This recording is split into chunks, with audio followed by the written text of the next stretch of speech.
Assalomu alaykum, meni kuzatib borayotgan muxlislarimiz. Sizlarimizdan savol bo'lyaptiki, mana shunaqangi bir katta anjirda ham balki olinarmikin deyilyapti. O'shanga endi men o'zimni fikrimni bildirib o'taman.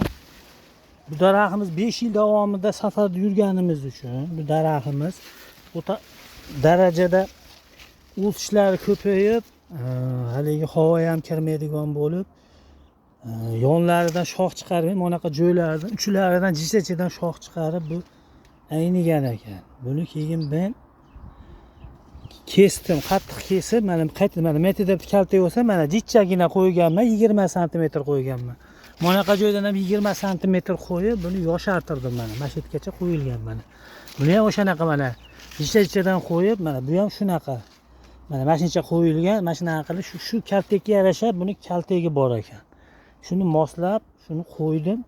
Mana ko'rsalari mevasi yirik bo'lyapti. Mana ko'rsalar o'sish darajasi yaxshi. Endi buni nimasini olsak bo'ladimi deyishyapti. Endi buni olish bu o'sha men aytgan uslubga to'g'ri kelmaydi. Buni balki olish nimaga desalaring, bu hamma joydan to'p bo'lib chiqqan-da, endi mana ko'rsalaring to'p bo'lib chiqqan. Shuning uchun buni u holatda o'stirish shart emas. O'tgan yil hattoki buni mevasini yeb bo'lmagan-da, mayda bo'lib, ajoyib bo'lib, suvsiz bo'lib shu darajaga yetib qolgan. Bu qarib qolgan-da, mana ko'rsalaring qarib ham qolgan-da. Shuning uchun buni mana metdan mana ko'rinsa, mana mayda kurtaylar chiqaryapti-da. Biz endi shuni shunga mana metlardan chiqargan mana yangi kurtaylar. Endi buni men bu yil 20% buni tarbiyaladim. Bir yildan keyinga men sharoitimdan o'zimning a'balarini qarab turib, har bir odam bir narsani kesishdan oldin fikrlab kesish kerak-da. Fikrlab kessangiz, hamma narsani odam eplaydi. Mana bunaqa joylarda mana kesib tashlaganman. Juda ko'p kesganman. Bu hattoki tepasiga, yuqorisiga chiqib bo'lmaydigan darajada bo'lib qolgan narsani fikrlab shu holatda kesdim mana. Mana hali bu pishgan yo'q, kattaligini qarang, hali bu mana shu darajaga yetadi bu.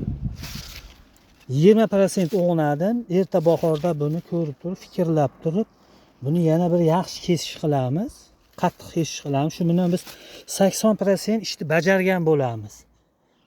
Undan keyingi yiliga 100% biz o'zimiz xohlagan nimaga keltirib olamiz.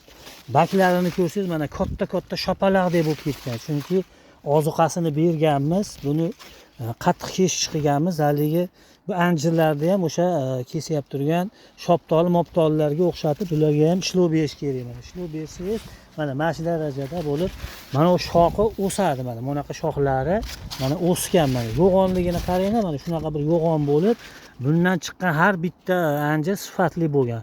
Endi buni bakini olishimiz shart emas, chunki bizga bu boshida ta'kidlaganimda to'p holda.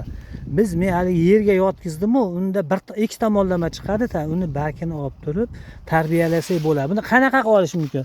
Mana bunaqa joydan eng tagidan mana 3 dona olsa yetadi mana. Har bir narsaga boshlanishda mana tay tomonidan 3 dona olsa yetadi mana. Ko'p olinmaydi. Har bir shoxida mana 3 dona. Shu yetadi. Nimaga? Bu irimi bu. Tepaga qarab yurish oson bo'ladi. Shu boshqa bak olinmaydi bunga. Olsangiz mana oling. Bo'lmasa olmayman. 3 dona olinadi. Nimaga? Bu turtki bo'ladi-da, daraxtga turtki bo'ladi bu.